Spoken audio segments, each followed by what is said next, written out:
আসসালামু আলাইকুম। আজকে চিকেন বিরিয়ানি রান্না করছি। তো বিরিয়ানিটা দেখেন কালারটা কেমন হয়েছে বলেন তো, অসাধারণ হয়েছে না? যেমন কালার হয়েছিল তেমনি খেতেও কিন্তু অনেক মজা হয়েছিল।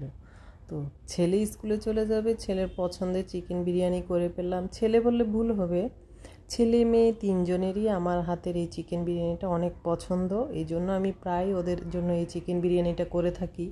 তো এটা রেসিপি যেহেতু প্রথমেই দেয়া আছে, সেজন্য আজকে আর দিলাম না। তারপরও একটু ভিডিও করে নিলাম, সেটাই আপনাদের সাথে শেয়ার করলাম। এই তো আমার বিরিয়ানিটা প্রায় হয়ে আসছে। তো এই তো আমার বিরিয়ানির ফাইনাল লুক। আর বিরিয়ানিতে ঘি দিব না তা কি হয়? বিরিয়ানি মানেই ঘি দিয়ে রান্না, ঘি দিয়ে রান্না করলেই বিরিয়ানির আসল মজা, তাই না? এই তো আমার বিরিয়ানি হয়ে গিয়েছে, এখন ছেলেকে খাবার দিব। খাবার খেয়ে ছেলে স্কুলে চলে যাবে। আমারও রান্না কমপ্লিট, একদম ঝটপট তাড়াহুড়ো করে রান্না, অনেক সহজ একটা রান্না।